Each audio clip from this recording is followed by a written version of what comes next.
Assalamualaikum warahmatullahi wabarakatuh. Baiklah, perkenalkan nama saya Elsa Mayoli, NIM 2020143224, kelas 5F, Program Studi PGSD Universitas PGRI Palembang. Di sini saya akan membuat video part keempat, di mana video ini merupakan tugas mata kuliah bimbingan dan konseling. Dosen pengampu Miss Endang Surtioni, Magister Pendidikan.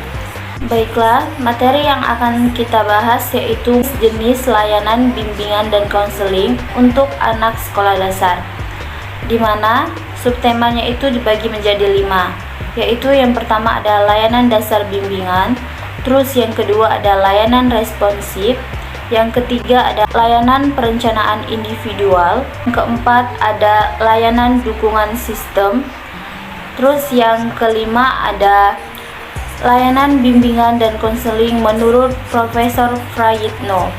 Kita akan membahas kelima layanan ini satu persatu. Baiklah, kita akan mulai dari layanan yang pertama terlebih dahulu, yaitu layanan yang pertama ini adalah layanan dasar bimbingan, di mana layanan dasar bimbingan ini adalah proses pemberian bantuan kepada seluruh peserta didik melalui kegiatan yang dapat dilakukan secara klasifikal atau secara individu dan juga dapat dilakukan secara berkelompok dan disajikan secara sistematis dalam rangka mengembangkan perilaku peserta didik dalam jangka panjang maupun dalam jangka pendek untuk mengetahui tahap perkembangan peserta didik itu sendiri. Terus layanan dasar bimbingan ini memiliki tujuan. Apa itu tujuan dari layanan dasar bimbingan? Tujuannya itu untuk mengembangkan sikap keterampilan yang dimiliki oleh setiap anak atau siswa agar mereka memiliki kemampuan dalam upaya mengembangkan minat mereka dan mengetahui apa sih keterampilan atau bakat yang mereka miliki secara efektif, baik dengan permasalahan pihak konselingnya maupun yang lainnya, agar dapat diselesaikan secara optimal. Adapun layanan dasar bimbingan ini memiliki tujuan utama, yaitu memberikan hubungan bantuan dan memfasilitasi siswa dalam proses pengembangan aspek baiknya yang berhubungan dengan moral, mental, kepribadian, dalam rangka agar peserta didik ini mampu memberikan keterampilan dasar dalam hidupnya. Baiklah, kita lanjut ke layanan responsif, yaitu layanan yang kedua, di mana pengertian dari layanan responsif ini adalah suatu bentuk layanan yang sangat penting dan harus segera diberikan kepada pihak yang memerlukan bantuan, yaitu kepada si konseling ini.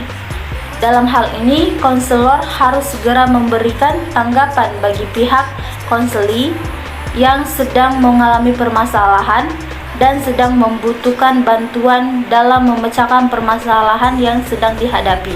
Karena jika tidak langsung diberikan bantuan dengan pihak konselor, maka peserta didik ini akan mengalami kesulitan dalam proses pengembangan tugas. Ada beberapa strategi yang dapat digunakan dalam proses pemberian layanan responsif ini.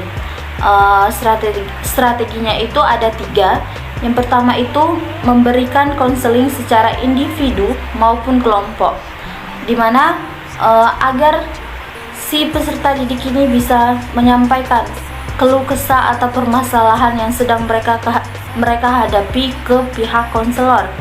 Terus yang kedua, konseli referral. Terus yang ketiga ada memberikan kerjasama dengan guru maupun wali kelasnya, di mana peserta didik yang sedang menghadapi permasalahan ini memberikan kerjasamanya kepada guru agar guru ini dapat mengetahui apa sih permasalahan yang sedang dihadapi oleh peserta didik ini, terus maupun walinya, di mana peserta didik harus terbuka kepada orang tuanya agar orang tuanya juga mengetahui apa permasalahan yang sedang dihadapi oleh anaknya. Baiklah, kita lanjut ke layanan yang ketiga, yaitu layanan perencanaan individual, di mana layanan perencanaan individual ini adalah suatu layanan yang dapat membantu siswa dalam kegiatan belajarnya, sehingga siswa ini mampu memahami setiap perkembangan pribadinya atau dapat memantau perencanaan sekaligus bisa merumuskan suatu aktivitas yang berkaitan dengan masa depannya dengan tetap memperhatikan kelebihan ataupun memperhatikan kelemahan pada dirinya, sehingga dengan hal tersebut siswa ini juga dapat memiliki peluang dalam memahami lingkungannya. Dengan adanya pemahaman tentang mengenai kelebihan ataupun kelemahan, siswa ini tadi bisa cari peluang agar dapat mengetahui apa sih kelemahan yang dimiliki dirinya ini dan apa sih kelebihannya, sehingga dia mampu bersuara atau masuk dalam lingkungan tersebut. Tujuan dari layanan ini adalah agar siswa dapat memberikan dirinya, terutama dalam hal pendidikan yang bersifat berkelanjutan, baik perencanaan karirnya, pengembangan kemampuan pribadi, sosial, ataupun pengembangan pribadi di sekolah. Terus layanan ini terdapat aspek utama yang menjadi sasaran dalam layanan bimbingan ini, yaitu ada aspek akademik, ialah aspek yang bersifat berkelanjutan. Terus ada aspek karir, di mana siswa ini dapat mengetahui peluang karir apa yang mereka akan capai. Terus yang ketiga ada aspek sosial pribadi, di mana siswa ini mengenal aspek yang ada pada dirinya, aspek sosial, sehingga dapat berkomunikasi atau berinteraksi dengan masyarakat. Terus kita lanjut ke layanan dukungan sistem, di mana pengertian dari layanan dukungan sistem ini adalah suatu kegiatan bimbingan yang memiliki tujuan untuk memantapkan, memelihara, serta meningkatkan program bimbingan konseling.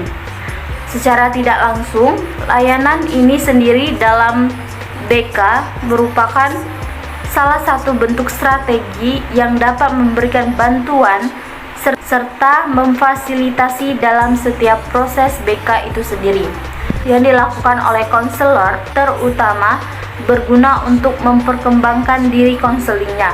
Namun, tentunya layanan ini harus didukung dengan berbagai layanan awal tadi yang harus diberikan, yaitu mempermudah atau memperlancar pelaksanaan layanan dasar, responsif, dan layanan perencanaan individual yang sudah dijelaskan tadi. Terus aspek yang harus diperbaiki dalam upaya memperlancarkan usaha konselor pada pemberian layanan ini yaitu pengembangan jejaring atau networking, terus ada kegiatan manajemen, terus ada riset sekaligus pengembangannya. Baiklah, kita lanjut ke subtema yang berikutnya, yaitu layanan bimbingan dan konseling di SD menurut Profesor Prayitno, di mana layanan bimbingan dan konseling di SD menurut Profesor Prayitno ini ada 9. Yang pertama itu layanan orientasi, yang dimana layanan ini adalah layanan konseling yang memungkinkan klien memahami lingkungan yang baru dimasukinya, sehingga berguna untuk mempermudah atau memperlancar berperannya klien dalam lingkungan baru tersebut. Terus yang kedua ada layanan informasi, di mana pengertian dari layanan informasi ini adalah layanan konseling yang memungkinkan klien menerima dan memahami berbagai informasi yang dapat dipergunakan sebagai bahan pertimbangan dan pengambilan keputusan untuk kepentingan klien itu sendiri. Terus yang ketiga ada layanan penempatan atau penyaluran, di mana pengertiannya yaitu layanan konseling yang memberikan klien tersebut agar dapat memperoleh penempatan atau penyaluran yang sesuai dengan bakat dan kemampuan masing-masing yang dimiliki peserta didik.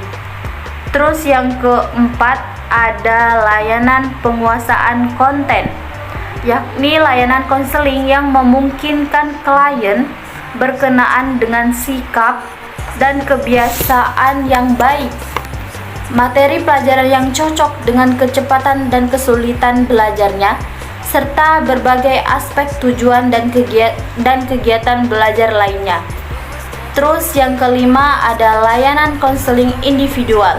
Seperti yang saya jelaskan tadi, pengertian dari layanan individual ini adalah proses belajar melalui hubungan khusus secara pribadi dalam wawancara antara seorang konselor, seorang konseli atau klien. Terus yang keenam ada layanan bimbingan kelompok, mana untuk mencegah perkembangannya masalah atau kesulitan pada diri konseling atau klien tersebut. Terus yang ketujuh ada layanan konseling kelompok, di mana upaya membantu atau bantuan kepada peserta didik dalam rangka memberikan kemudahan dalam perkembangan atau pertumbuhannya. Selain bersifat pencegahan, konseling kelompok ini juga dapat pula bersifat penyembuhan. Terus yang kedelapan ada layanan mediasi, di mana layanan konseling ini memungkinkan permasalahan atau perselisihan yang dialami klien dengan pihak lain dapat tertuntaskan atau terentaskan dengan konseling secara mediator, di mana seorang mediator untuk menyelesaikan permasalahan antara klien dan pihak yang bermasalah ini. Terus yang terakhir ada yang kesembilan, yaitu layanan konsultasi. Konsultasi ini sebagai suatu proses penyediaan bantuan teknis untuk konselor, orang tua, administrator, dan konselor lainnya dalam mengidentifikasi dan memperbaiki masalah yang membatasi efektivitas peserta didik atau sekolah. Baiklah, itulah kelima sub materi yang sudah saya bahas. Lebih dan kurangnya saya mohon maaf. Kepada Allah saya mohon ampun. Saya akhiri, wassalamualaikum warahmatullahi wabarakatuh.